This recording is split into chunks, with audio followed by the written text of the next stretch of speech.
Q U question bank. हम लोग क्या करने वाले हैं, क्वेश्चन बैंक जो है सॉल्व करने हैं। किस ईयर का कर रहे हैं, तो 2023 का फर्स्ट सिटिंग, ठीक है। 2023 के प्रथम पानी का यह सवाल है। तो सबसे पहला सवाल है आज का, एक अर्धवृत्त जिसकी त्रिज्या 3r है। सवाल क्या है, एक अर्धवृत्त जिसकी त्रिज्या 3r है, ठीक है। एक अर्धवृत्त जिसकी त्रिज्या 3r है, उसकी परिमिति क्या होगी, उसकी परिमिति होगी। सवाल हमारा क्या है, एक अर्धवृत्त है जिसकी त्रिज्या है 3r, उसकी परिमिति होगी। इसका ऑप्शन दिया हुआ है,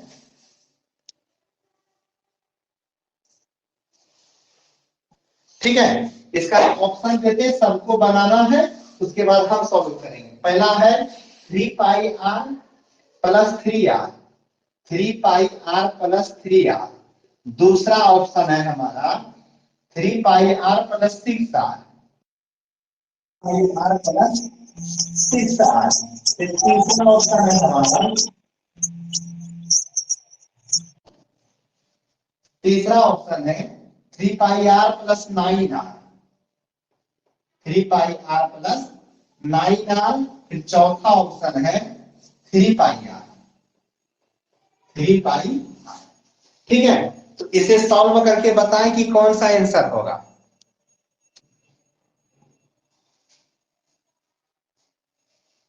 सवाल क्या है, एक अर्धवृत्त जिसकी त्रिज्या 3r है, उसकी परिमिति क्या होगी, या उसकी परिमिति होगी 3πr plus 3r, 3πr plus 6r, 3πr plus 9r, और चौथा नंबर है 3πr।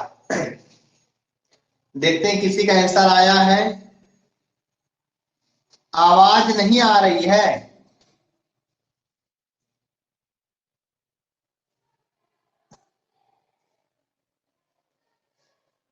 किसको किसको आवाज नहीं आ रही है, कमेंट करो।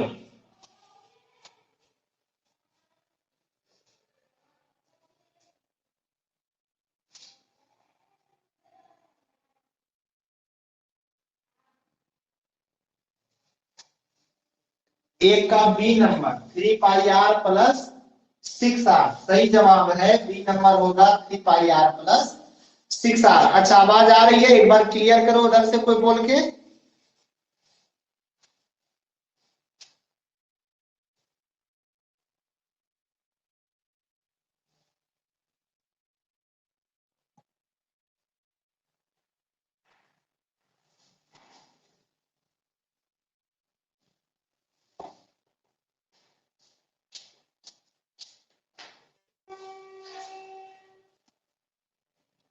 ओके, चलिए अब इसको हम सॉल्व करते हैं, ठीक है।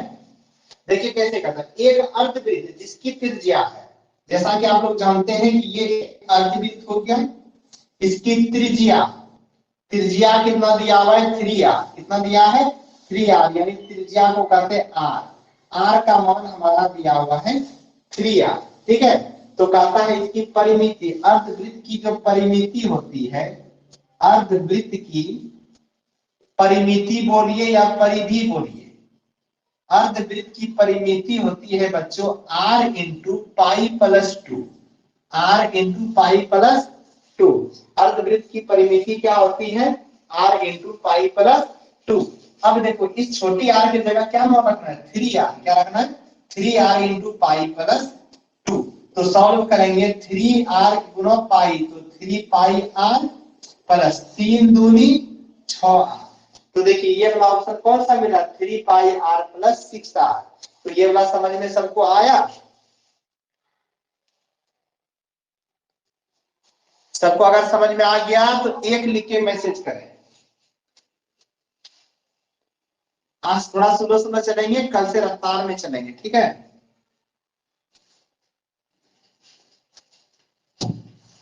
क्या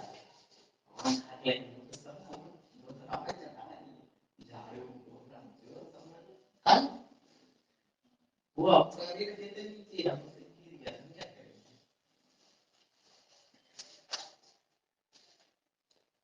ओके चलिए, सबका अगर उतारा हो गया तो हम दूसरा नंबर क्वेश्चन में आते हैं, इसको मिटा रहे हैं।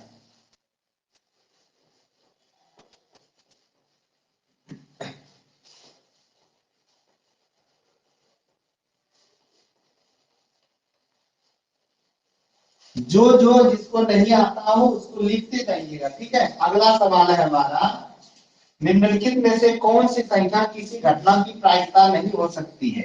सवाल 2 है, निम्नलिखित में से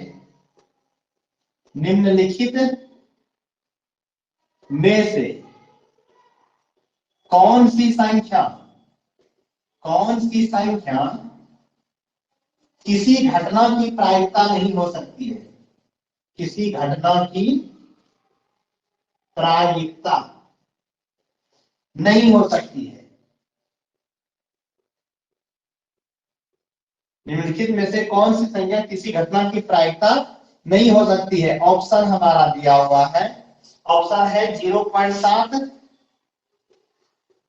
नंबर बी ऑप्शन है हमारा 2.5, नंबर सी है हमारा 75% और नंबर डी है हमारा 4/5। तो चलिए बताइए फटाफट कि कौन सी संख्या जो है किसी घटना की प्रायिकता नहीं हो सकती है। कमेंट करना है जिससे बन जाए।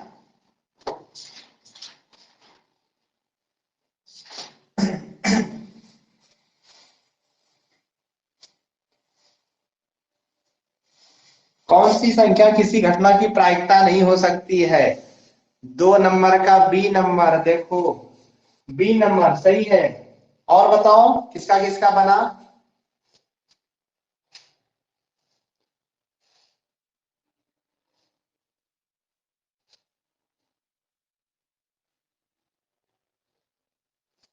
कौन सी संख्या किसी घटना की प्रायिकता नहीं हो सकती, और किसी से बना है।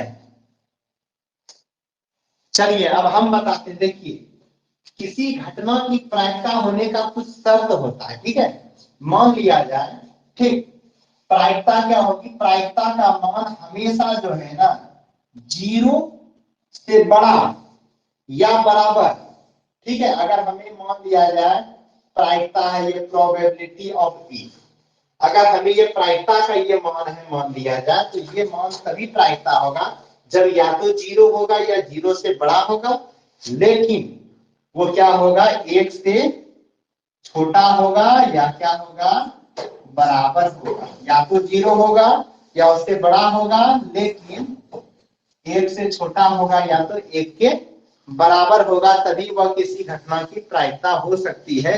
यानी किसी घटना की प्रायिकता होने के लिए मान जो है वो क्या होनी चाहिए, या तो 1 के बराबर होनी चाहिए या 1 से छोटी होनी चाहिए, अन्यथा 0 होनी चाहिए या तो 0 से बड़ी होनी चाहिए। तो इसमें देखिए आपका ये 0 से बड़ी मान है, ये भी प्रायिकता हो जाएगा। ये भी हमारा प्रतिशत में है, 75% हटाएंगे बटे 100 हो जाएगा, 25 या 75, 25 तो 100, ये भी हमारा प्रायिकता हो जाएगा, ये भी हो जाएगा। लेकिन 2.5 बताइए क्या 1 से छोटा मान है क्या, नहीं है। इसलिए हमारा 2.5 जो है किसी घटना की प्रायिकता नहीं होगी। 2.5 किसी घटना की प्रायिकता नहीं होगी। इसके लिए आप लोग थोड़ा सा नोट में लिख लीजिएगा, ठीक है। नोट में लिखा देते हैं, किसी घटना की प्रायिकता होने के लिए, किसी घटना की प्रायिकता होने के लिए,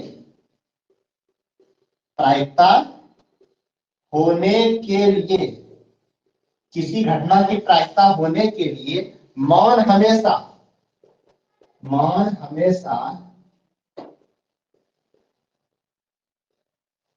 0 या उससे बड़ा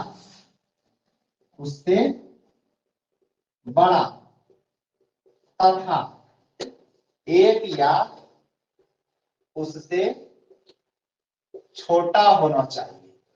छोटा होना चाहिए, तभी वह किसी घटना की प्रायिकता होगी, अन्यथा नहीं होगी।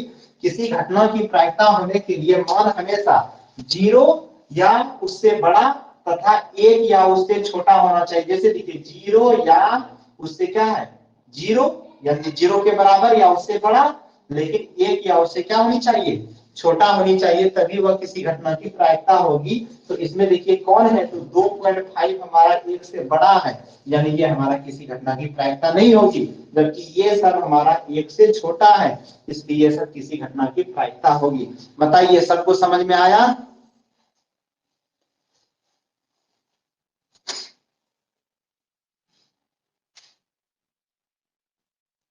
सबको कमेंट करना है, अगर किसी को दिक्कत हो तो बोलना है कि हाँ समझ में नहीं आया, समझ में जिसको नहीं आया उसको 2 दबाना है।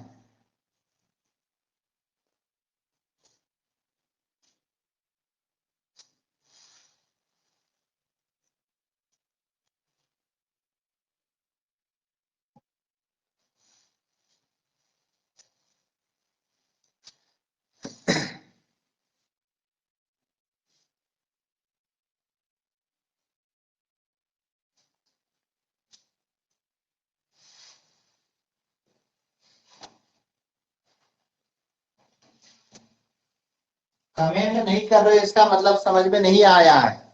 समझ में आया तो एक दबाओ, नहीं तो 2 दबाओ।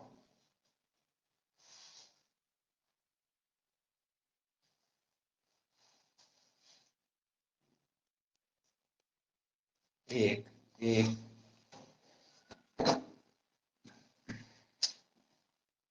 ओके। तो ध्यान में रखना है कि किसी घटना की प्रायिकता होने के लिए मान हमेशा जीरो या उससे बड़ा होनी चाहिए, या नहीं तो एक या उससे छोटा होनी चाहिए। ठीक है, अब अगला सवाल देखिए, हमारा 3 नंबर प्रश्न क्या है। 3 नंबर कहता है यदि घटना ई की पूरा का घटना ई डैश है, यदि घटना ई की पूरा का घटना ई डैश है, यदि घटना ई की पूरा का घटना ई डैश है, तो निम्नलिखित में से कौन सा सही है। तो निम्नलिखित में से कौन सा सही है, कौन सा सही है। यदि घटना ई की पूरा का घटना ई डैश है, तो निम्नलिखित में से कौन सा सही है। 4 ऑप्शन दिया हुआ है। पहला है प्रोबेबिलिटी ऑफ ई बराबर होगा प्रोबेबिलिटी ऑफ ई डैश। दूसरा है ऑप्शन हमारा सही होगा नहीं। प्रोबेबिलिटी ऑफ ई, हाँ, plus probability of E dash बराबर 0। ठीक है, तीसरा है C number option, probability of E plus probability of E dash बराबर 1। और चौथा ऑप्शन है हमारा इनमें से कोई नहीं, none of these. None of these question क्या है, किसी घटना ई की पूरक घटना ई डैश है, तो निम्नलिखित में से कौन सा सही है, कौन सा सही है, इनमें बताना है कि कौन सा ऑप्शन सही है।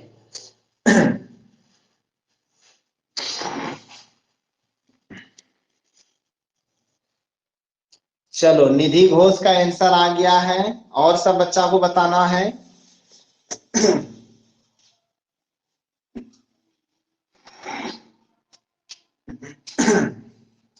सब पहले बताओ फिर बताएंगे कौन सा सही है।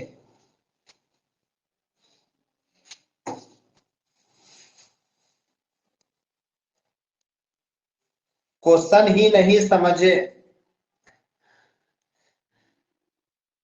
है सर, ओके, क्या राइटिंग समझ में नहीं आ रही है।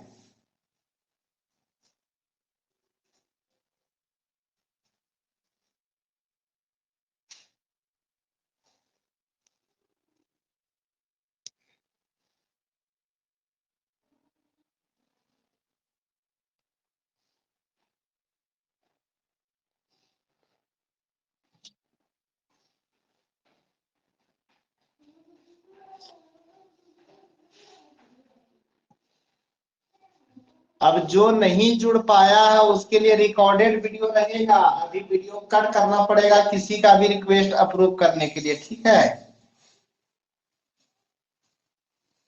इसलिए अब जो नहीं जुड़ पाया है वो कल जुड़ेगा। समझो, देखो क्या क्वेश्चन है, यदि घटना ई की पूरा का घटना ई डैश है, तो निम्नलिखित में से कौन सा सही है? क्वेश्चन को समझना है। क्या कहता है? यदि घटना ई की पूरा घटना ई डैश है तो निम्नलिखित में से कौन सा सही है? तो अब हम लोग को क्या करना होगा? यदि घटना, तो सबसे पहले निकालते हैं घटना ई घटना की प्रायिकता। ई घटना की प्रायिकता, ई घटना की प्रायिकता को अगर हम लोग निकालेंगे तो लिखना होगा प्रोबेबिलिटी ऑफ ई। ई घटना की प्रायिकता क्या होगा? प्रोबेबिलिटी ऑफ ई होगा। उसी प्रकार अगर हम लोग निकालेंगे ई घटना, ई घटना, या यहां पर हम लोग लिख सकते थे ई घटना होने की प्रायिकता। ई घटना होने की प्रायिकता समझना है, फिर समझाएंगे क्या होता है पूरा। ई घटना होने की प्रायिकता अगर हमें निकालने बोले तो हम लोग को क्या निकालना होगा? प्रोबेबिलिटी ऑफ ई। उसी प्रकार ई घटना नहीं होने की प्रायिकता, नहीं होने की प्रायिकता, ई घटना नहीं होने की प्रायिकता क्या हो जाएगा? P E dash. ई डैश दर्शाता है कि वो घटना नहीं हुआ है, जबकि ई दर्शाता है कि घटना हुआ है।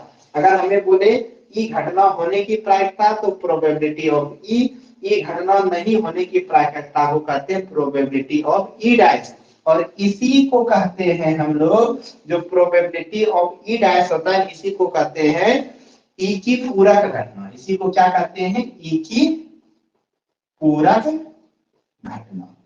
अब समझ में आया कि ई की पूरक घटना क्या होता है? क्वेश्चन क्या है? यदि घटना ई की पूरक घटना ई डैश है, यानी घटना ई होने की और घटना ई नहीं होने की, ये दोनों क्या है? पूरक है। तो कौन सा सही होगा?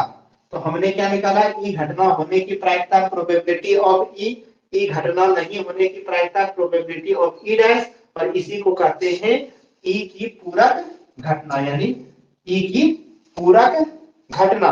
अब देखिए क्या कहता है नियम। एक सूत्र आता है बच्चों कि घटना होने की प्रायिकता और घटना नहीं होने की प्रायिकता का योग जो होता है ना, वो एक होता है। क्या होता है? घटना घटित होने की प्रायिकता और घटना घटित नहीं होने की प्रायिकता का योग क्या होता है? एक होता है। यानी हमारा ई घटना की प्रायिकता और पूरा की घटना की प्रायिकता का योग होता है एक। तो इनमें से हमारा सही कौन सा होगा? 3 नंबर होगा। समझ में आया?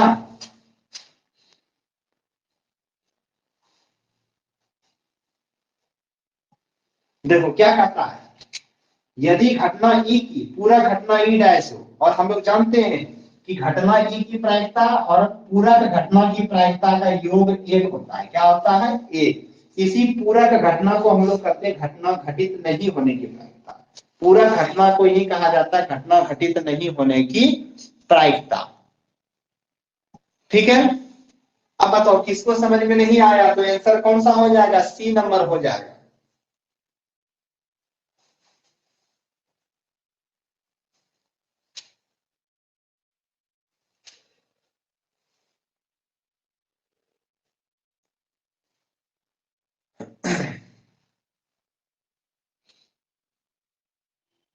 समझ में आ गया और लिखा हुआ हो गया तो एक दबाएं।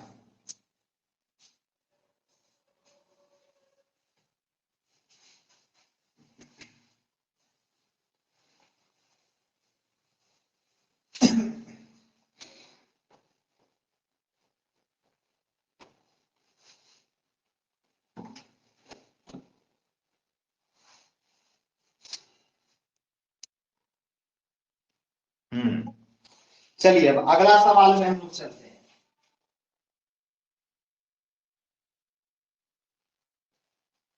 अगला सवाल है, इसे भी मिटा देते हैं।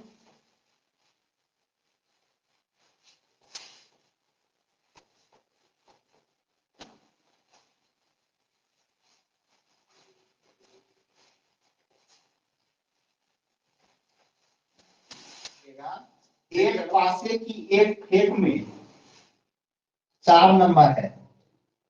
एक पासे की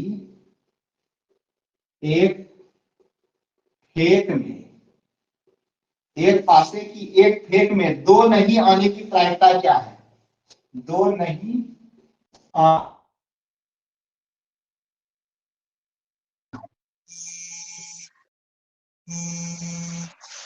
प्रायिकता क्या है? एक पासे की एक फेक में दो नहीं आने की प्रायिकता क्या है, समझिएगा।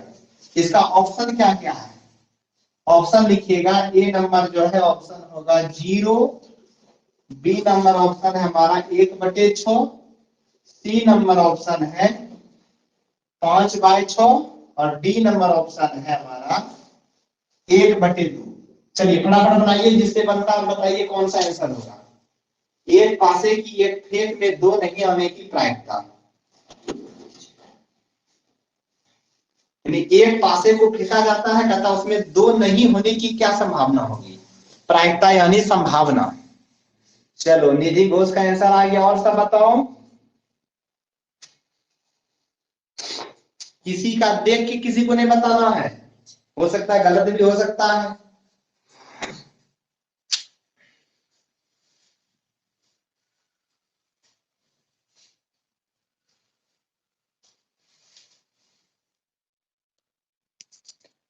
प्रियांशु कुमार का भी आंसर आ रहा है, सी बता रहा है। सब देखते हैं अब क्या सही है या गलत है। सही होने की भी प्रायिकता 50% है और गलत होने की भी प्रायिकता 50% है।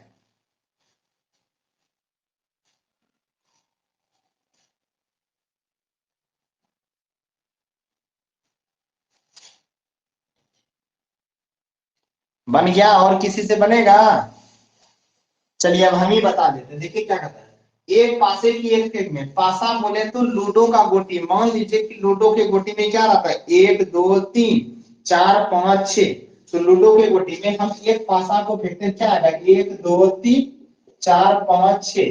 अब इसमें क्या कहता है कि दो नहीं आने की प्रायिकता। तो बताइए दो नहीं आने की प्रायिकता, तो हमारे पास चलिए दो नहीं आएगा, लेकिन बचेगा कितना हमारे पास, तो 1 2 3 4 5 कुल होता है 6, जिसमें कहता दो नहीं आने की प्रायिकता। जब दो को हटा दिया जाए तो हमारे पास बचेगा 5। तो हम लोग देखेंगे यहाँ पर दो नहीं आने की प्रायिकता, आने की प्रायिकता, और प्रायिकता बराबर सूत्र होता है बच्चों अनुकूल परिणामों की संख्या, अनुकूल परिणामों की संख्या बटे कुल परिणामों की संख्या। प्रायिकता क्या होता है, अनुकूल परिणामों की संख्या बटे कुल परिणामों की संख्या। हमें कहता है दो नहीं आने की प्रायिकता, तो बताइए अनुकूल कितना होगा। जब दो नहीं आएगा तो 1 2 3 4 5, 5 तो हमारे अनुकूल होगा, यानी हम लिखेंगे 5। फिर हमारा कुल कितना, 1 2 3 4 5 6। तो हमारा प्रायिकता कितना हो गया, 5/6। कहता है दो नहीं आने का, तो हम दो को छोड़ देंगे, बचेगा कौन, 1 3 4 5 और 1 2 3 4 5 बचा। 5 हो गया अनुकूल, जो कि हमारे पक्ष में है, और कुल कितना है तो 6 को है, तो हम लिखे 5/6। तो प्रायिकता क्या हो जाएगा, दो नहीं आने की प्रायिकता 5/6। ऑप्शन नंबर सी राइट है। चलिए अब अगला सवाल देखते हैं हम लोग 5 नंबर क्या कर रहा है। ठीक है, 5 नंबर सवाल बताने से पहले हम कुछ फैक्ट बताना चाह रहे हैं, उसको समझना है। ये सबको लिखा हो गया सबका, उसको समझने के बाद फिर ताश से संबंधित किसी भी प्रश्न में दिक्कत नहीं होगी।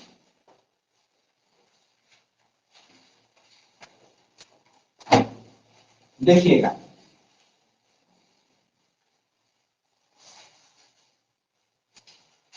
ताश की गद्दी में, ताश की गद्दी में कुल कितने पत्ते होते हैं, तो 52। कितने होते हैं, 52। ताश की गद्दी में कुल कितने पत्ते होते हैं, 52, जिसमें 26 पत्ते होते हैं लाल। लाल पत्ती कितने होते हैं, 26, और काला पत्ती कितने होते हैं, 26।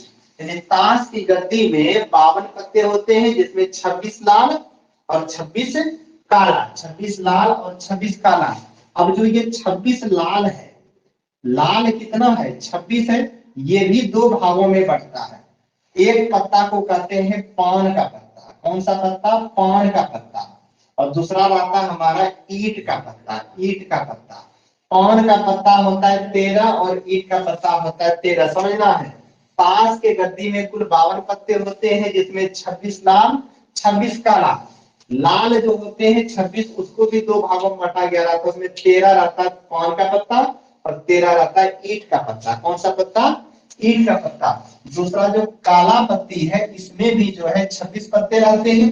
इसे भी दो भागों में बांटा गया है। एक रहता है हुकुम,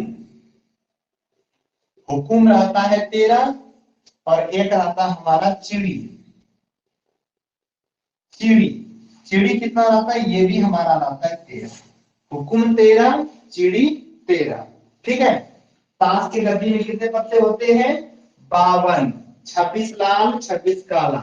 लाल 26 जो होते हैं वो दो भाग में, 13 पान, 13 ईंट का पत्ता। काला जो होता है वो 26 होता है, 13 हुकुम का पत्ता, 13 चिड़ी। अब इस प्रत्येक में अगर हम लाल पान में लें तो एक गुलाम, एक पत्ता गुलाम रहता है। ठीक है। दूसरा अगर हम लें तो एक बादशाह होता है, एक बादशाह होता है। फिर क्या होगा? एक बेगम होगा और एक ईंट का पत्ता होगा। एक यानी कि अगर बोला जाए इक्का, सॉरी ईंट में एक इक्का होगा। यानी इस लाल पान के जो 13 पत्ते, पान वाला जो 13 पत्ता, उनमें एक गुलाम होगा, एक बादशाह होगा, एक बेगम होगा, एक इक्का होगा। उसी प्रकार ईंट वाला जो 13 पत्ता है, उसमें भी एक गुलाम होगा, एक बादशाह होगा, एक बेगम होगा, एक इक्का होगा। सेम इसमें भी होगा। हुकुम में भी क्या होगा? ये कालापन का हुक्म है ना, तो इसमें एक गुलाम, एक बादशाह, एक बेगम, एक इक्का, सेम इसमें रहता है। ठीक है। यानी हम कह सकते हैं कि ताश के पत्ती में कुल 4 गुलाम, 4 बादशाह, 4 बेगम, 4 इक्का होते हैं। ठीक है। और गुलाम, बादशाह और बेगम को मिला के कहते हैं फेस कार्ड। क्या कहते हैं? Face card. Face card. तो पूछा जाएगा फेस कार्ड कितने होते हैं? तो 3, 3 6, 3 9, 3 12। फेस कार्ड की संख्या 12। ठीक है। गुलाम की संख्या 4, क्योंकि 4 पान में होगा, लाल पान में। ठीक है। और 4 होगा, सॉरी गुलाम होगा हमारा किसमें? एक एक करके सब में, तो 4 हो गया टोटल में। 4 बादशाह, 4 बेगम, एक 4 इक्का। और फेस कार्ड कितने किसको कहते हैं? गुलाम, बादशाह और बेगम को फेस कार्ड कहता है। बताओ यहां तक सब कुछ समझ में आया? यदि आया तो एक दबाए।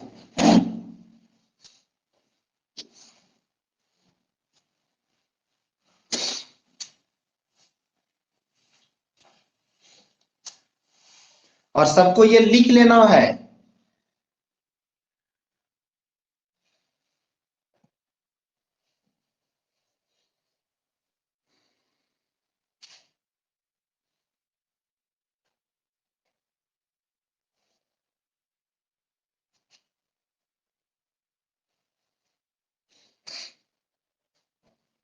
आ गया सबको समझ में? जल्दी जल्दी लिख लो।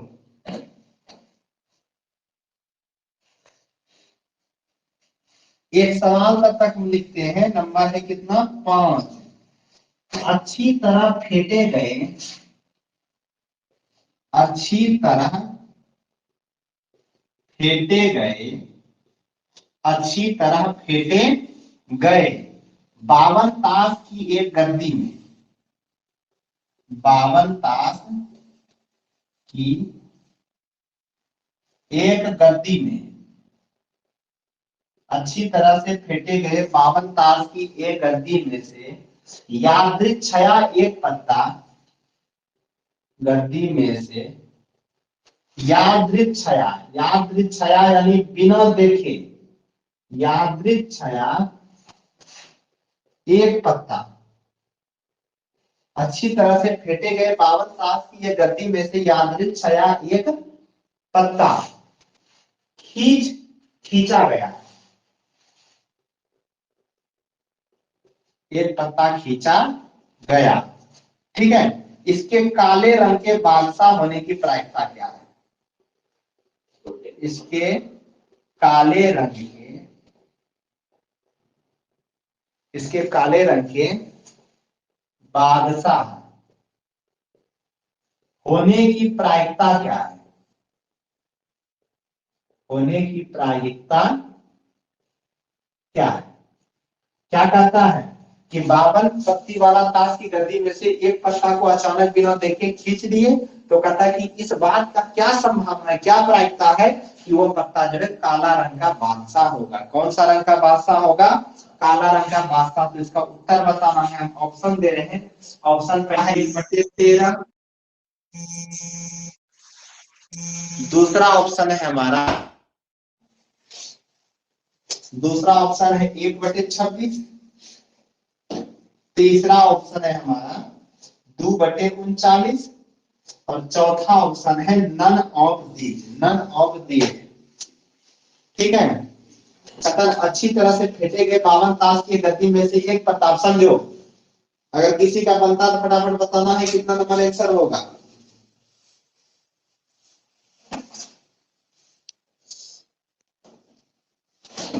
चलो निधि घोष का आंसर आ गया, और सब बताओ।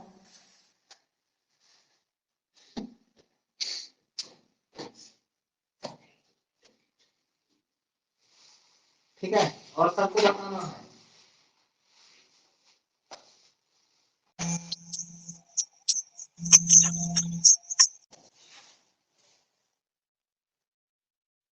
अंजलि का भी आंसर आ गया।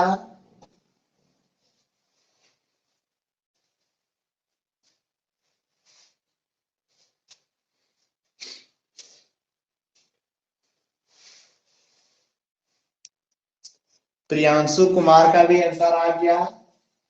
कोई ए बता रहा है, कोई बी बता रहा है, देखते हैं क्या होगा इसका। कोई 1/2 बता रहा है, यानी नन ऑफ दीज बता रहा है।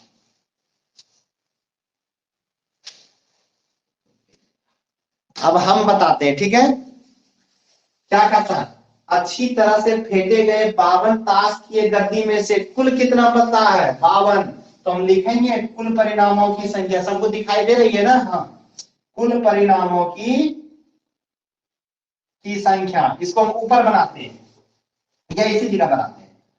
कुल परिणामों की संख्या, कुल परिणामों की संख्या कितना होगा? 52, क्योंकि कुल पत्ती कितने हैं? 52।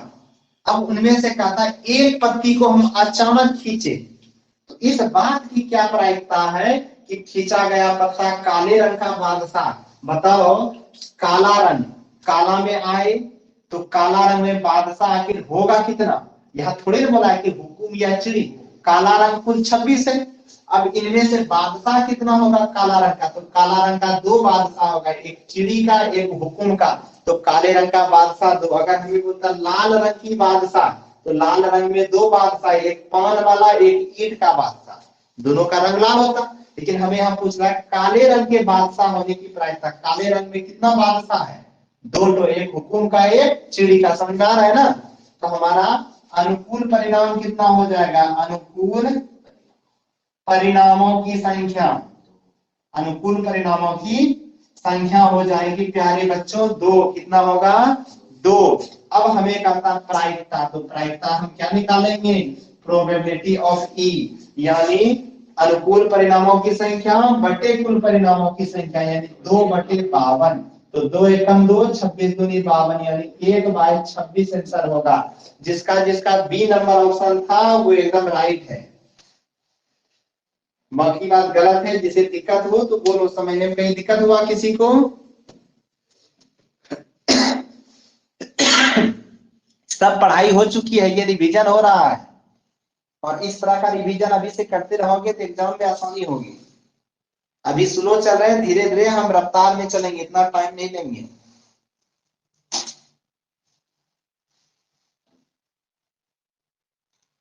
हो गया लिखा हुआ?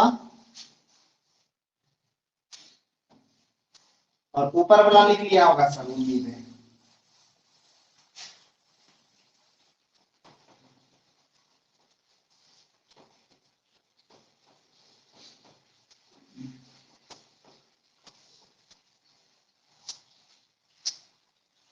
अगला सवाल होगा हम लोग का 6 नंबर। बहुत ही मजेदार प्रश्न है 6 नंबर, सबको देखना है। 6 नंबर, यदि 24, 27, 24, 27, 28, 31, 28, 31, 34 कोमा एक्स कोमा 37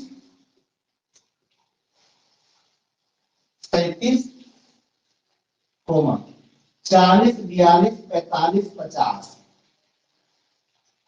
40 42 47 50 दिख रहा है।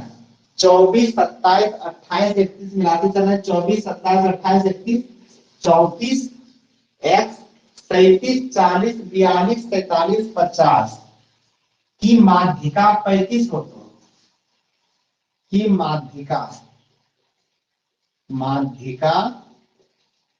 35 हो तो x का मान ज्ञात है। x का मान ज्ञात करें। ठीक है, क्या कह रहा है? इतना की माध्यिका 35 हो तो x का मान ज्ञात करें। ऑप्शन इसका दे दें ना, ये 6 नंबर क्वेश्चन है। ऑप्शन होगा इसका 35 36 36 34.5 और डी नंबर ऑप्शन होगा बच्चों,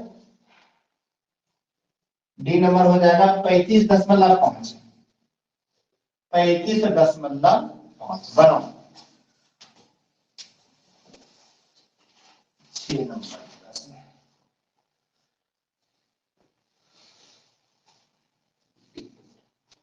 ठीक है,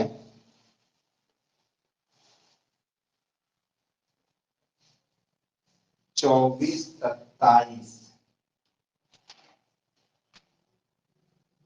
1 2 3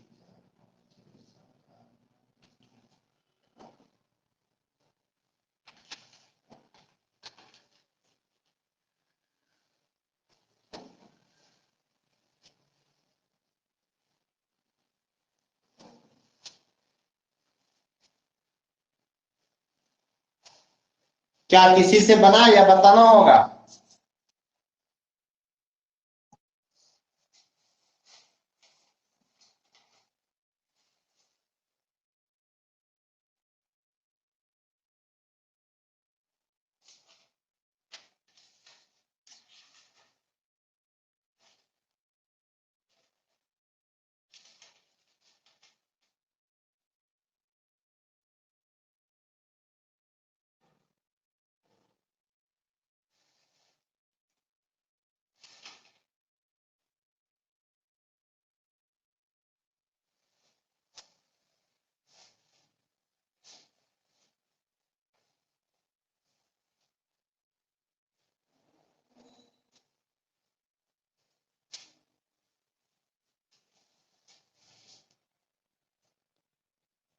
ओके,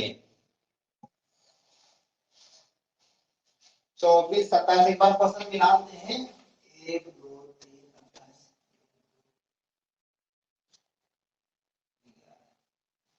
देखो, अब इसमें हम लोग कैसे बनाएंगे बताओ। सबसे पहले कुल कितना पद है? 1 2 3 4 5 6 7 8 9 10 11। ठीक है, 11 है, जिसमें कि हमारा जो है, हाँ 11 पद हो गया। तो एक्स वाले को अगर छोड़ते तो हमारा कितना पद बचता है? 10 पद बचता है। यानी एन का मान हम कितना ले लेंगे? 10। यानी एक्स वाले को छोड़ के कितना पद हो रहा है? 1 2 3 4 5 6 7 8 9 10। तो हमारा एन का मान हो गया 10। कितना हुआ? 10। और माध्यिका का एक फॉर्मूला होता है बच्चों, माध्यिका बराबर, जिसको हम लोग सूचित करेंगे एम से। माध्यिका का एक फॉर्मूला होता है, क्या होता है? बराबर हाफ इंटू एन बटे 2वां पद प्लस एन बटे 2 प्लस 1वां पद। ये माध्यिका का फॉर्मूला होता है। ठीक है, क्या होता है? हाफ इंटू एन बटे 2वां पद प्लस एन बटे 2 प्लस 1वां पद हमारा। ठीक है, अब इसमें हम लोग इसको मान के रख के देखते हैं। माध्यिका का मान कितना दिया हुआ है? 35 दिया है। कितना दिया है? 35। तो हाफ इंटू n बटे n का मान कितना हो गया? 10/2, दोवां पद प्लस यहाँ क्या हो जाएगा? 10/2 प्लस 1वां पद। अब ये 35 दूनी 70 हो जाएगा। अब हमारा इधर क्या बचेगा? 10 में 2 से भाग देंगे तो 5वां पद प्लस 10 में 2 से भाग देंगे 5वां प्लस 1, तो क्या हो जाएगा? डायरेक्ट हम लिखते हैं 6वां पद। 6वां पद। अब देखो 70 बराबर 5वां पद देखो क्या है? 1 2 3 4 5। 5वां पद कितना है? 34। और 6वां पद हमारा कितना है? x। 5वां पद है 34 और 6ठा पद है x। अब इस मान को इधर ले आएंगे बच्चों, तो x बराबर क्या होगा? 70 माइनस 34। तो x बराबर देखो 70 में घटाएंगे 35 दूनी 70, तो हमारा आंसर कितना आया? 36 आया। बताओ किसी को दिक्कत हुआ? 36 है ऑप्शन में। हाँ देखो ऑप्शन नंबर बी होगा इसका सही है।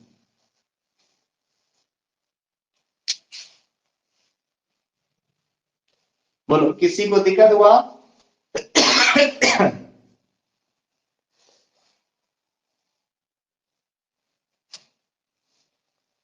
समझ में आया तो एक दबाएं, नहीं आया तो दो दबाएं।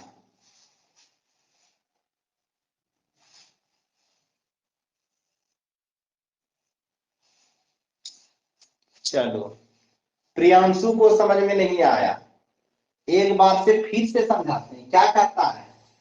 24 27 28 31 34 x 37 40 42 47 50 की माध्यिका 35 हो तो x का मान ज्ञात करें। तो हम देखेंगे कि x वाले को छोड़ के कई संख्या है? तो 1 2 3 4 5 6 7 8 9 10। तो हम n का मान 10 ले लिए। माध्यिका का फॉर्मूला एक होता है ये बता, हाफ इंटू n बटे 2वां पद प्लस n बटे 2 प्लस 1वां पद। तो हम माध्यिका का मान 35 दिया है, रख दिए, ये रख दिए। n का मान 10 रखे, यहाँ भी रखे। 10 में 2 से भाग दिए 5वां पद, और 10 में 2 से दिए 5, और ये 6वां पद। अब 5वां पद क्या है? 1 2 3 4 5। 5वां पद पे 34 है, और 6ठा पद पे क्या है? x है, तो x रखे। इस 34 को इधर लेके आएंगे तो हमारा क्या हो जाएगा? प्लस 34 को लाएंगे माइनस 34। 70 में 34 घटाएंगे 36 होगा। बोलो चलो। अब कोई दिक्कत हुआ प्रियांशु कुमार? चलो समझ गया। अब सबको लिख लेना फटाफट। इस टाइप का क्वेश्चन अगर अगला प्रश्न आए तो छोड़ना नहीं है।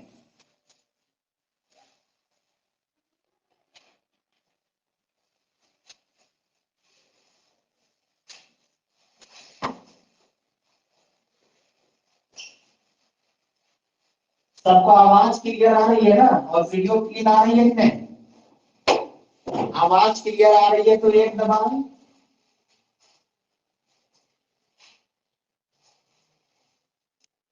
ओके। और अगर वीडियो क्लियर आ रही है तो 5 दबाएं।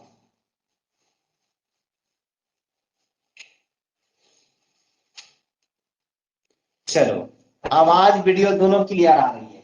अब इसको हम मिटा दें, सबका लिखा हो क्या?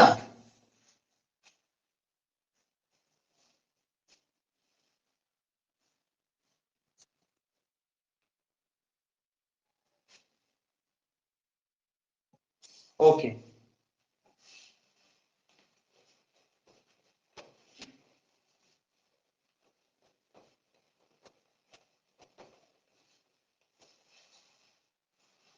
अगला प्रश्न देखो क्या है। संचयी बारंबारता सारणी निम्न में से किसके निर्धारण में उपयोगी होता है? छठा नंबर हो गया, ये 7वां नंबर है। संचयी बारंबारता सारणी।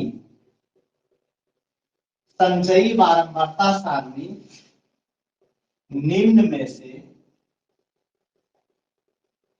किसके निर्धारण में, किसके निर्धारण में, किसके निर्धारण में उपयोगी होता है? उपयोगी होता है।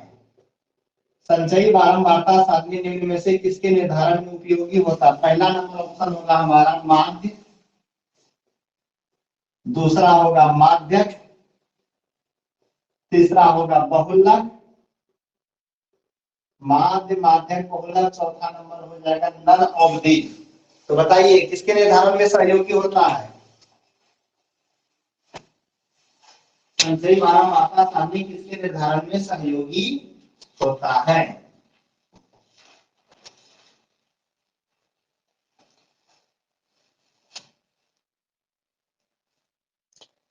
हाँ, एक स्टूडेंट कहा गया है और सबको बताना है। चलो लेट में करेंगे हम। संचयी बारंबारता सारणी के माध्यम से हम लोग माध्यक को निकालते हैं। किसको निकालते हैं? माध्यक। तो अगर पूछा जाए संचयी बारंबारता सारणी किसके निर्धारण में सहयोगी होता है तो क्या लिखोगे? माध्यक। माध्यक के निर्धारण में संचयी बारंबारता सारणी सहयोगी होता है। प्रश्न नंबर 8 की ओर बढ़ते हैं हम लोग। 8वां नंबर प्रश्न है बच्चों कि माध्य माध्यिका और बहुलक में कौन सा संबंध सत्य है? माध्य माध्यिका और बहुलक में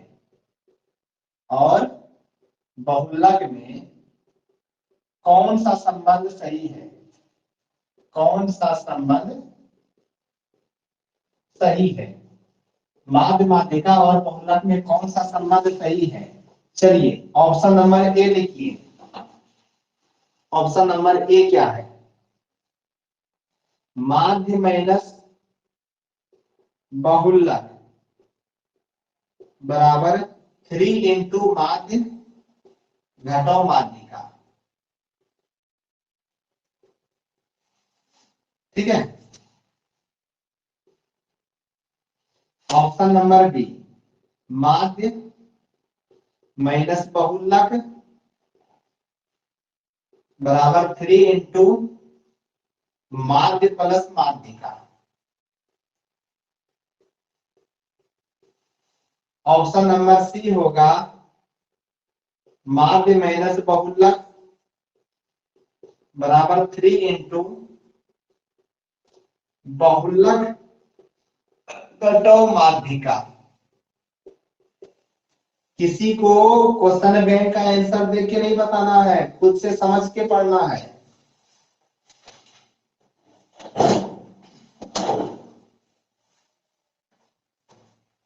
ठीक है।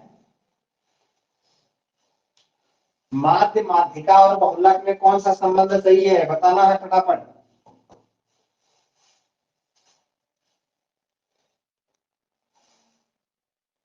चलो निधि घोष का आंसर आ रहा है, देखते हैं सही है या गलत। और बच्चा बताओ।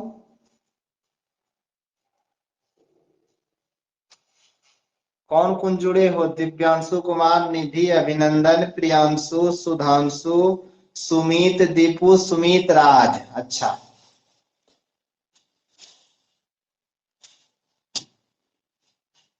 सबको उत्तर देना है, सही हो या गलत कोशिश करना है। माध्य माध्यिका और बहुलक में कौन सा संबंध सही है? क्या बनेगा? हाँ या ना? नहीं बनेगा तो हम बनाएंगे, टाइम वेस्ट नहीं करेंगे।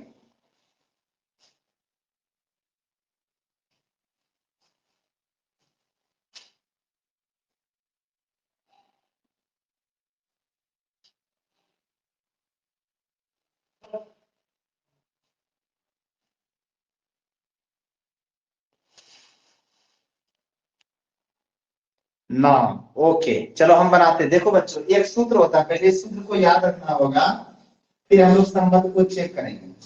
सूत्र क्या होता है? बहुलक बराबर 3 माध्यिका, बहुलक बराबर 3 माध्यिका माइनस 2 माध्यक। 3 माध्यिका माइनस 2 माध्य। ठीक है, सॉरी 3 माध्य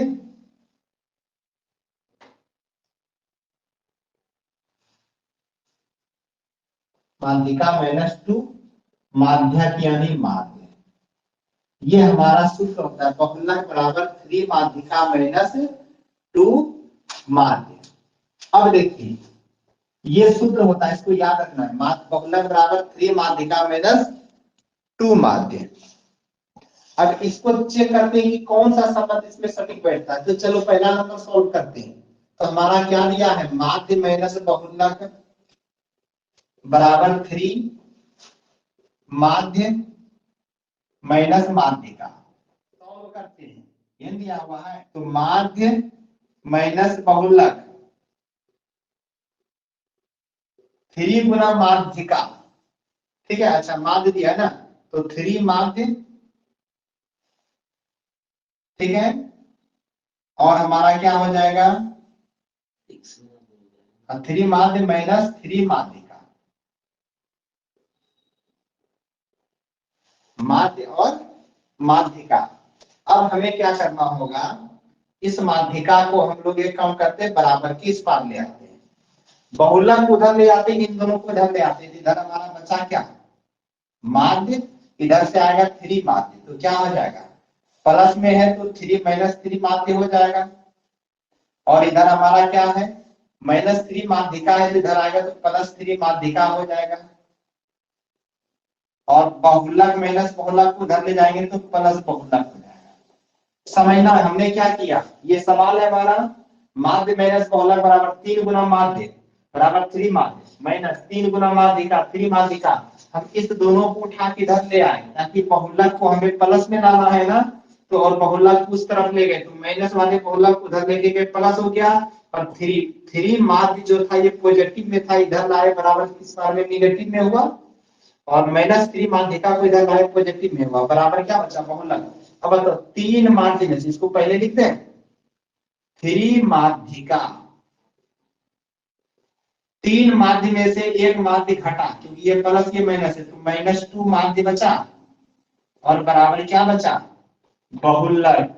और यही संबंध होता है प्यारे बच्चों, बहुलक बराबर 3 माध्यिका -2 माध्य, बहुलक बराबर 3 माध्यिका -2 माध्य। तो हमारा ऑप्शन कौन सा सही होगा, ए नंबर होगा। कौन सा होगा, ए नंबर होगा। समझ में आया, सूत्र होता है बहुलक बराबर 3 माध्यिका -2 माध्य, 3 माध्यिका -2 माध्य। तो हम लोग इसको उतारे, माध्य माइनस बहुलक बराबर 3 इंटू माध्य माइनस माध्यिका। तो हम इसको सॉल्व किए, 3 मल्टीप्लाई माध्य 3 माध्य, 3 मल्टीप्लाई माध्यिका तो 3 माध्यिका।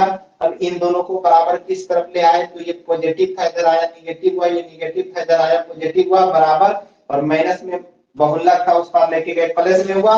अब देखो 3 माध्य में से एक माध्य को घटाए, तो -2 माध्य, पॉजिटिव को आगे लिखे, बराबर बहुलक। क्या समझ में आया, हाँ या ना, समझ में आया तो एक दबाए।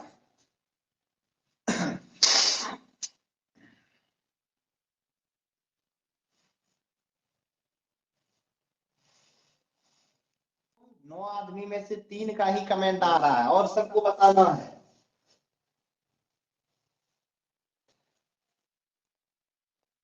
अभिनंदन कुमार, प्रियांशु कुमार, सुधांशु कुमार, दीपू, सुमित, ठीक है, जो जो भी जुड़े हो सबको बताना है, ठीक है। अभिनंदन, ओके।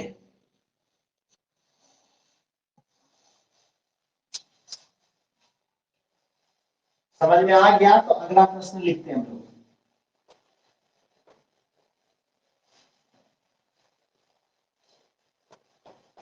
इसको याद जरूर रखना है, जरूरी नहीं कि चैप्टर से हर सवाल डील हो जाए, नहीं होगा। इसलिए इसको रिवाइज करोगे तो टोटल बनेगा।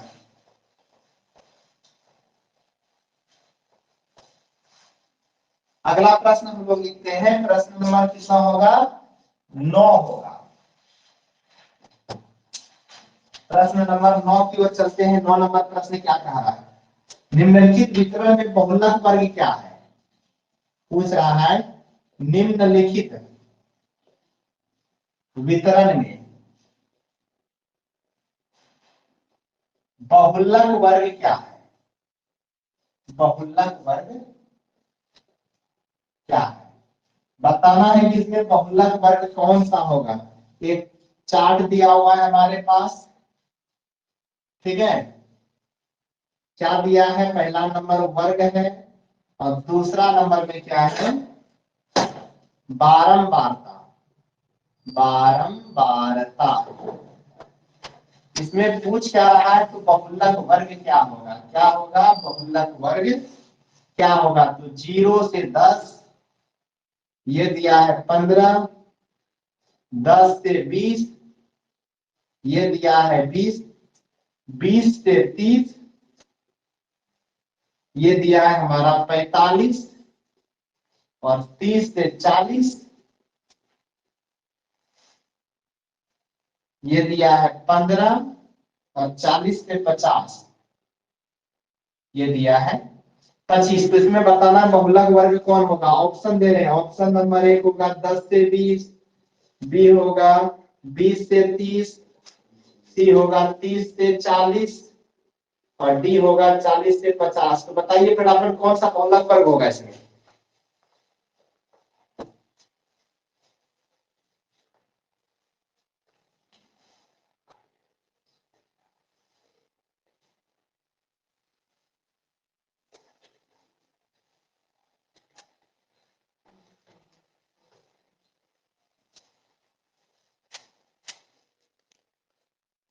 चलो बी बी बी सबका आंसर आ रहा है। बहुलक वर्ग कौन होगा, बी। देखते हैं 20 से 30, देखो सही उत्तर है सबका। जो जो बी उत्तर दे रहे हो सही है। कहता है कि जिसमें सबसे बड़ा मान हो वही बहुलक वर्ग कहलाता है, याद है ना। जिसमें सबसे बड़ा मान, तो बारंबारता किसमें ज्यादा है, 45, और 45 का जो वर्ग है हमारा कौन है, ये वाला है 20 से 30। तो हमारा बहुलक वर्ग कौन होगा, 20 से 30। ठीक है, चलिए अब अगले सवाल में हम लोग चलते हैं।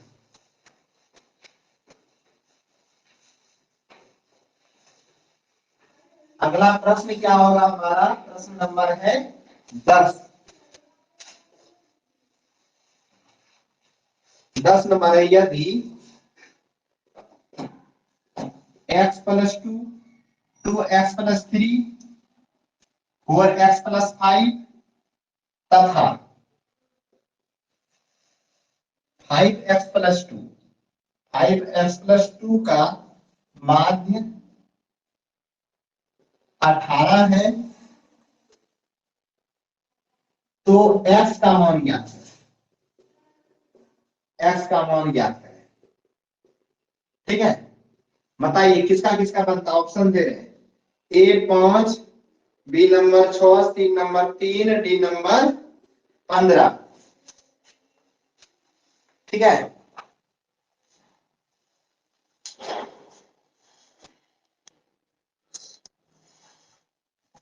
सबको बताना है।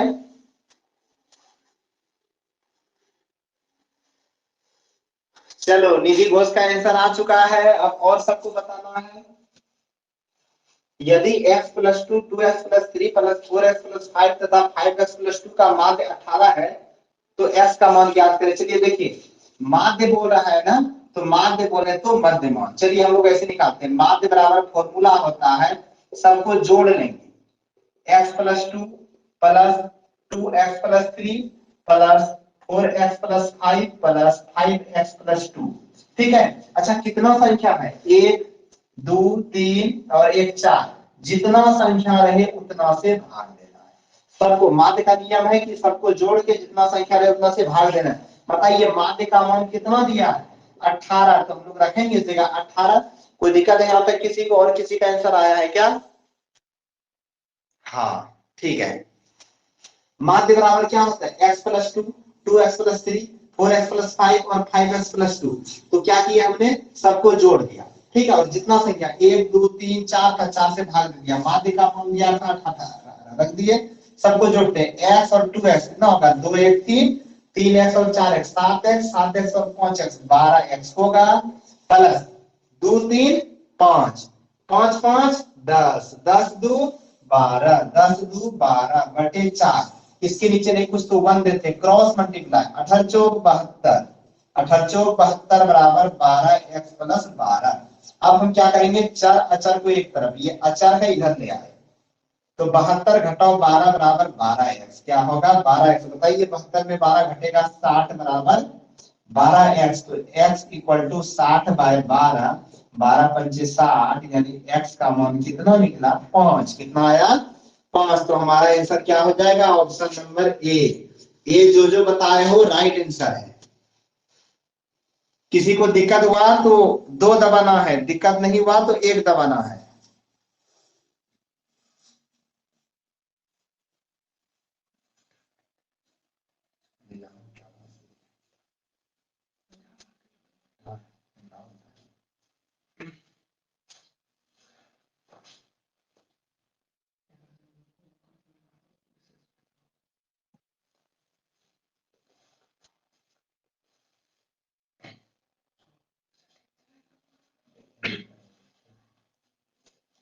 चलिए हो गया सबका लिखा हुआ। तो हम लोग चलते हैं प्रश्न नंबर 11 की ओर।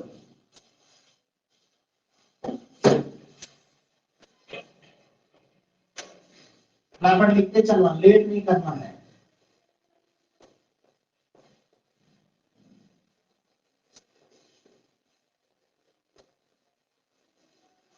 देखिएगा प्रश्न नंबर 11 क्या करता है। प्रश्न नंबर कहता है बिंदु 15 8 को मूल बिंदु से दूरी क्या होगी। बिंदु 15,8 की मूल बिंदु से दूरी क्या होगी। मूल बिंदु से दूरी क्या होगी। दूरी क्या होगी। बिंदु 15,8 की मूल बिंदु से दूरी क्या होगी, फटाफट बताना है। ऑप्शन दे देते हैं। ऑप्शन नंबर ए है हमारा 15, बी नंबर ऑप्शन है हमारा 16, सी नंबर है 17 और डी नंबर है ऑप्शन हमारा 15 16 17 18। बताइए बिंदु 15,8 की मूल बिंदु से दूरी क्या होगी।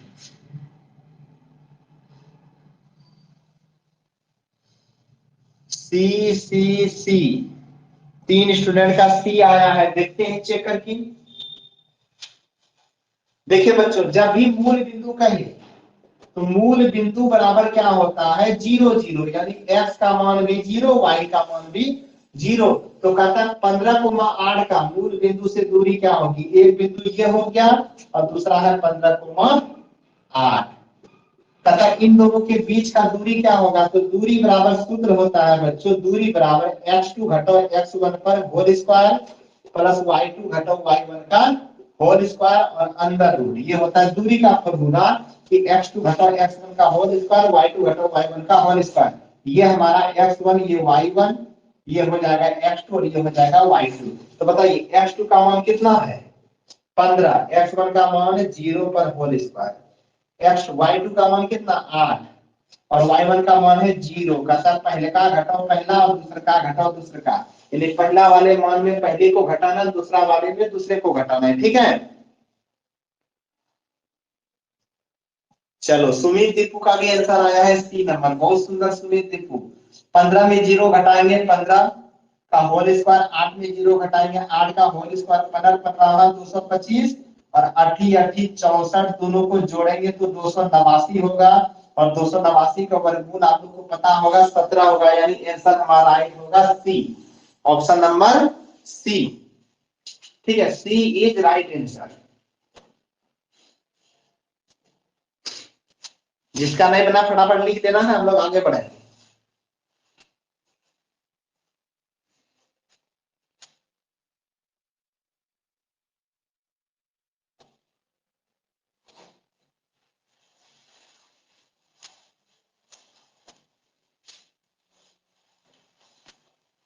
सबको समझ में आया। अगर आया तो 1 दबाए, नहीं आया तो 2 दबाए।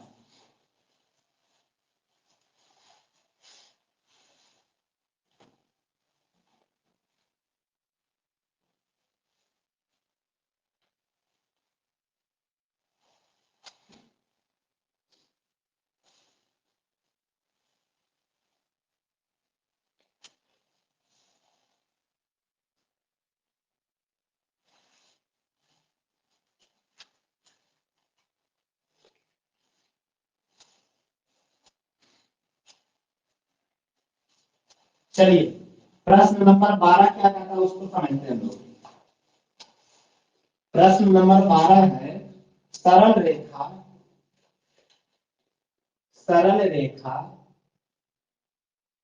y बराबर 2x-3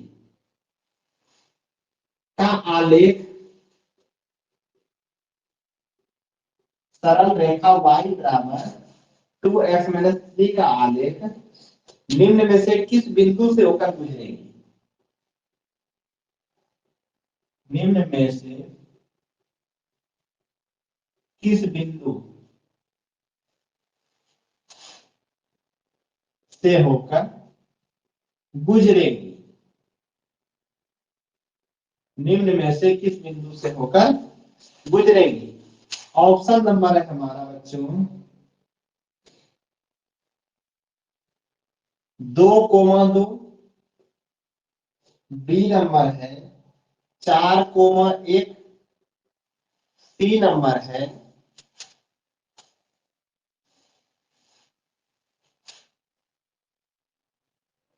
3,4 और डी नंबर है हमारा 5,7। तो इसमें बताना है प्यारे बच्चों कि y बराबर 2x-3 का आलेख किस बिंदु से होकर गुजरेगी। 4 ऑप्शन में से बताना है।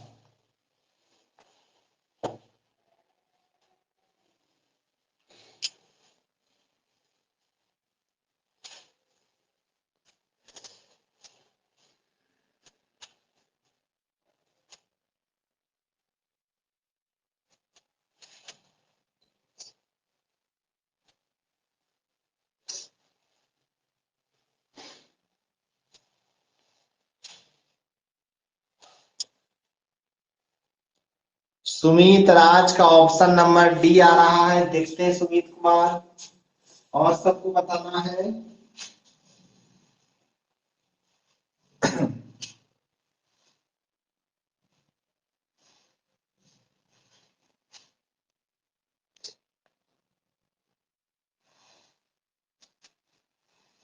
एक और भी है जिसका नाम आईडी है नीलम देवी। कौन है इस नाम से? अपना मूल नाम बताएं कृपया।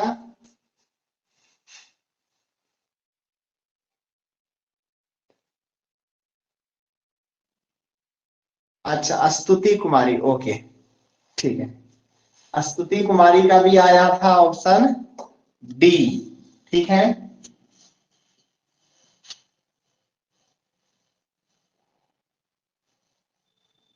अब हम बनाते हैं, ठीक है, देखिएगा।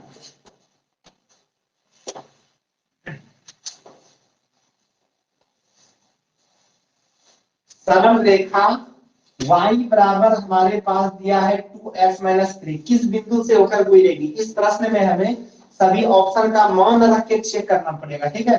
पहला मान x का होता है और दूसरा मान y का होता है, ब्रैकेट के अंदर जो है। तो चलिए, हमारा x का मान, y का मान दूसरा होता है, तो y का मान कितना है 2, x का मान कितना है 2, तो 2 गुना 2 माइनस 3, तो 2 बराबर 2 दूनी 4 में 1 घटा 3 घटाए कितना बचा 1। ये दोनों बराबर आया क्या? नहीं आया, तो ये हमारा नहीं होगा। फिर दूसरा मान रख के देखते हैं लोग, 4 1, तो बताइए x की जगह 4 रखेंगे, y की जगह 1। 1 बराबर 2 गुना 4 माइनस 3, तो 1 बराबर 4 दूनी 8 में 3 घटाए 5, बराबर आया क्या? नहीं आया, तो ये भी नहीं होगा। फिर चेक करते हैं हम लोग, अब की बार 3 4 को रखें। 3 4 को जब रख के देखेंगे इस सूत्र में, तो x की जगह 3 और y की जगह 4, तो 4 बराबर 2 गुना 3 माइनस 3, तो 4 बराबर 2 3 6 में 3 घटाए 3, ये भी बराबर आया क्या? नहीं आया। फिर अब अंतिम ऑप्शन चेक करते हैं, डी नंबर क्या है? x का मान है 5 और y का मान है 7, तो यहाँ पर y की जगह 7 रखेंगे, बराबर 2 गुना 5 माइनस 3, तो बताइए 7 बराबर 5 दूनी 10 में 3 घटाए 7, ये आया ना? यही राइट आंसर होगा, यानी कि 5,7 से होकर गुजरेगी। इस तरह के प्रश्न को हमें ऑप्शन से सॉल्व करना होगा। क्या सबको समझ में आया? समझ में आया तो एक दबाएं, जल्दी जल्दी, लेट नहीं करना है।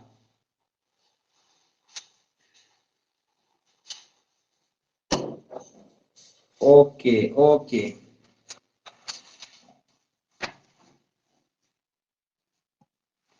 चलिए अब अगला प्रश्न नंबर 13 की ओर हम चलते हैं।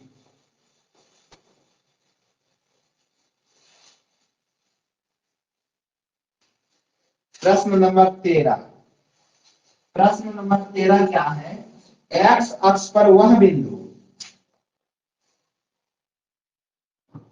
एक्स अक्ष पर वह बिंदु, एक्स अक्ष पर वह बिंदु जो बिंदुएं, जो बिंदुएं -2,0 एवं 6,0 से समदूरस्थ हो,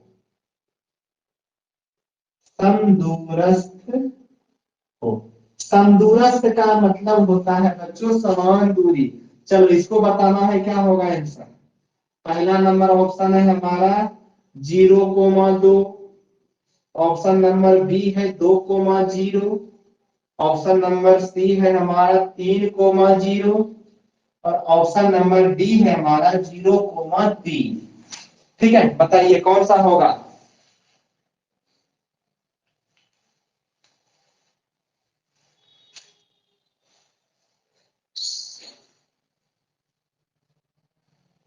बी नंबर सुमित कुमार बोल रहा है, बी नंबर। देखते हैं सुमित कुमार। ठीक है, एक्स अक्ष पर वह बिंदु जो बिंदुओं -2,0 एवं 6,0 से समदूरस्थ हो।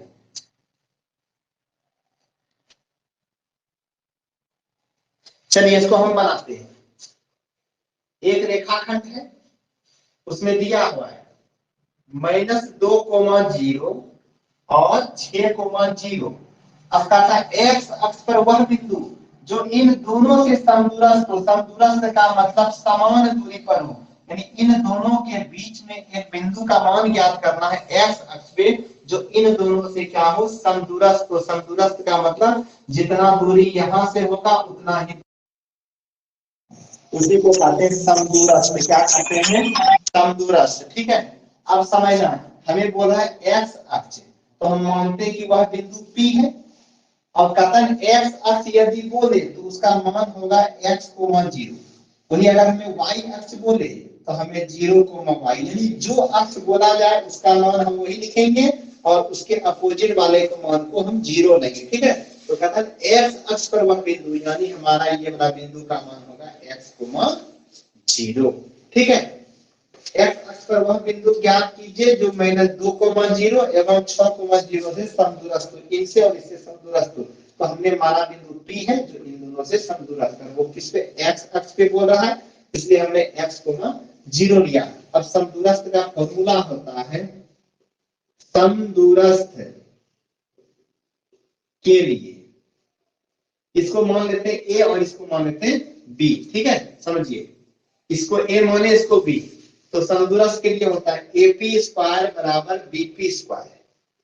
समदूरस्थ का फॉर्मूला होता है ये दूरी बराबर ये दूरी, यानी AP स्क्वायर बराबर BP स्क्वायर। अब स्क्वायर निकालने के लिए सबसे पहले A और P के बीच की दूरी तो निकालनी होगी, फिर B और P के बीच की दूरी तब स्क्वायर करेंगे। ठीक है, तो AP का दूरी क्या होगा? शॉर्ट में निकालते हैं, पहला मान घटाओ पहला मान, दूसरा मान घटाओ दूसरा मान। दूरी का फॉर्मूला यही होता है, क्या होता है? पहला घटाओ पहला, तो पहला है x, सूत्र में घटाओ और ये भी माइनस में है, तो मंझली ब्रैकेट को लाएंगे, पहला घटाओ पहला, इसमें इसको घटाए स्क्वायर प्लस दूसरा घटाओ दूसरा, 0 घटाओ 0 का स्क्वायर, और क्या होता है? Under root. लेकिन यहाँ हमारा एपी का ही निकला, लेकिन इसके ऊपर स्क्वायर है तो स्क्वायर दे देंगे। फिर कहता है बीपी, पहला घटाओ, देखिए बी में पी को घटाना है ना, तो हम क्या करेंगे? अच्छा इसी में लेते हैं, पहला घटाओ पहला, एक्स घटाओ 6 का स्क्वायर प्लस 0 घटाओ 0 का स्क्वायर रूट। ठीक है, और चूंकि स्क्वायर बोल रहा था तो हम स्क्वायर दे दिए। बात समझ में यहाँ तक आया? देखिए हमने क्या किया, समदूरस्थ के लिए होता है, शॉर्ट में थोड़ा बना रहे हैं क्योंकि ऑब्जेक्टिव है, AP स्क्वायर बराबर BP स्क्वायर। तो A और P के बीच की दूरी निकाल रहे हैं, तो हम क्या करेंगे? इसके पहला मान में इसको घटा रहे हैं। जरूरी है आप इस मान में भी इसको घटा सकते हैं, उसमें कोई भी गड़बड़ी नहीं होगा। तो पहला मान में पहला मान को घटाए, घटाओ सूत्र में आया, इसमें था तो छोटी ब्रैकेट में दे दी, चूंकि स्क्वायर होता है स्क्वायर दिए प्लस दूसरा मान घटाओ दूसरा मान स्क्वायर, और क्या होता है रूट होता है, रूट दिया और यहाँ हमारा एपी के ऊपर स्क्वायर था, हम क्या किए स्क्वायर किए। उसी प्रकार बीपी हम इसके पहला मान इसका पहला मान घटाए हैं, इसके दूसरा मान इसका दूसरा मान घटाए, स्क्वायर दिए हैं और रूट भी होता है रूट दिए और चूंकि इसके ऊपर स्क्वायर था इसलिए स्क्वायर दिए। अब देखिए स्क्वायर खत्म तो रूट खत्म, स्क्वायर खत्म तो रूट खत्म, बचा क्या हमारे पास एक्स माइनस माइनस प्लस 2 पर स्क्वायर और 0 पर स्क्वायर तो हमारा 0 ही होगा, बराबर ये क्या बचा एक्स माइनस छोटा होल स्क्वायर प्लस 0 माइनस 0 तो 0 का स्क्वायर।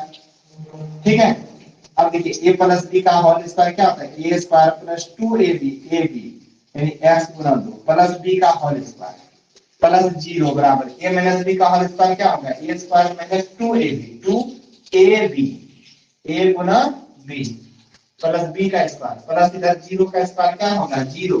देखिएगा अब हमारा क्या होगा एक्स स्क्वायर प्लस 2 दूनी 4x प्लस 2 दूनी 4, 0 का मान नहीं रहता है, एक्स स्क्वायर माइनस 2 छठी 12x प्लस 6 का 36। ठीक है, अब एक काम करते हैं सबको एक तरफ ले आते हैं, चर वाले को एक तरफ और अचर वाले को एक तरफ। तो हम क्या करते हैं एक्स स्क्वायर प्लस 4x और इस प्लस एक्स स्क्वायर को इधर लाएंगे minus x square minus 12x को इधर लाएंगे प्लस 12x बराबर उधर 36 रहेगा प्लस 4 को लेके जाएंगे minus 4 plus x square minus x square कटेगा 12 4 16x बराबर 36 में 4 घटाएंगे 32 तो x इक्वल टू 32/16 यानी x का मान हमारा 2 हो जाएगा। कितना होगा 2 होगा। कहता ना P बिंदु ज्ञात करें तो P का मान हमारा x, 0 था ना तो क्या हो जाएगा 2,0 2,0 तो बी नंबर ऑप्शन सही होगा, बी नंबर सही होगा। बताइए किसी को दिक्कत हुआ? बी नंबर सुमित कुमार सही बोला था। सबको उतार लेना है इसको, ये भले देखने में ऑब्जेक्टिव है लेकिन सब्जेक्टिव में भी आ सकता है।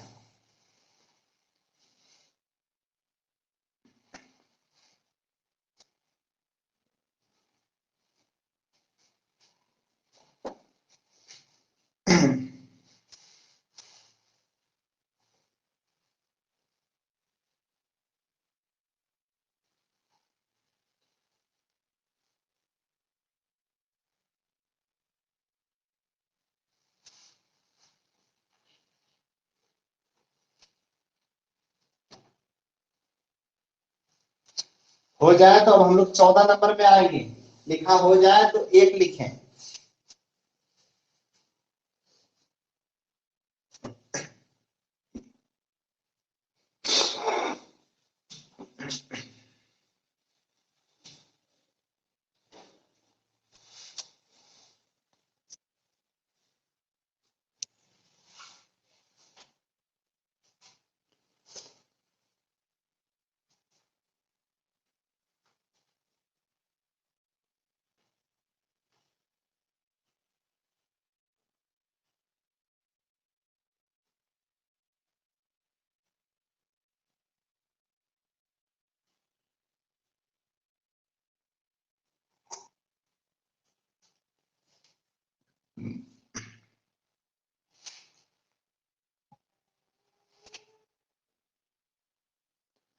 क्या सबका लिखा हो गया? हाँ या ना?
ओके, तो हो गया। तो हमें लगता है कि आज पहला दिन सब कोई जुड़ भी नहीं सका है, तो आज इतना सा ही रहने देते हैं, ठीक है।